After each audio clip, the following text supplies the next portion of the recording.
Hi friends, అందరికీ నమస్తే. Welcome back to my channel Dharani alias Bhubharati. మరి భూభారతి ఎలా నిర్వహించబడుతుంది, దాని పనితీరు ఎలా ఉంది, ధరణి మారిన అదే తీరుందా, మరి యజమానులు విసిగిపోతున్నారా, సమస్యలన్నీ పరిష్కరించబడుతున్నాయా అనే పూర్తి విషయాన్ని మనం ఈ వీడియో ద్వారా తెలుసుకోండి. మీరు కనుక నా ఛానల్ని మొదటిసారిగా చూసినట్టయితే ఇప్పుడే సబ్స్క్రైబ్ చేసుకోండి, అలాగే పక్కన ఉన్న బెల్ ఐకాన్ని క్లిక్ చేయండి. ఇప్పుడు టాపిక్లోకి వెళ్దాం. ధరణిలో లావాదేవీలు రద్దు చేసుకున్న వారికి వెనక్కి రాని డబ్బులు. ఏదేని కారణంతో రిజిస్ట్రేషన్ రద్దు చేసుకుంటే లావాదేవీల కోసం చెల్లించిన రుసుం వెనక్కి రావడం లేదని ఎవరిని అడగాలో తెలియక భూ యజమానులు అవస్థలు పడుతున్నారు. ధరణి పోర్టల్ ఉన్నప్పుడు ఈ ఇబ్బందులు ఉండగా ఇప్పుడు కూడా భూభారతి వచ్చాక కూడా అదే పరిస్థితి కొనసాగుతుందని, సాగు భూముల్లో రిజిస్ట్రేషన్లు, మ్యూటేషన్లు, గిఫ్ట్ డీడ్, వారసత్వం బదిలీ, జీపీఏ తదితర లావాదేవీలు గత నెల వరకు ధరణి పోర్టల్ వేదికగా జరిగేవి.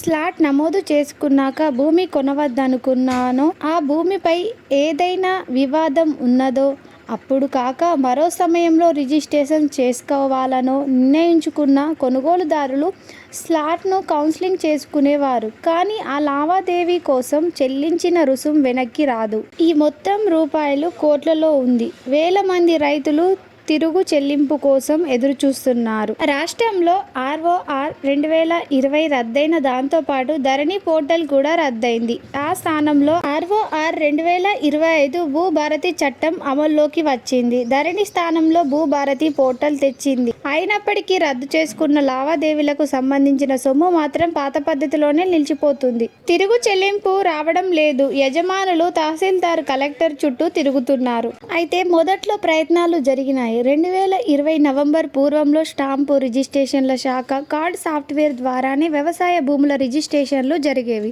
ఆ సమయంలో లావాదేవీలకు వీలు రద్దు చేసుకుంటే చెల్లించిన సొమ్ము ఖజానా విభాగం ద్వారా తిరిగి చెల్లించేవారు. ఆ తర్వాత వాటిని ధరణికి, తాజాగా భూభారతి పోర్టల్కు బదలాయించినప్పటి నుంచే రద్దయిన లావాదేవీలకు సంబంధించిన సొమ్ము చెల్లించకపోవడం అనేది సమస్య కొనసాగుతూ వస్తుంది.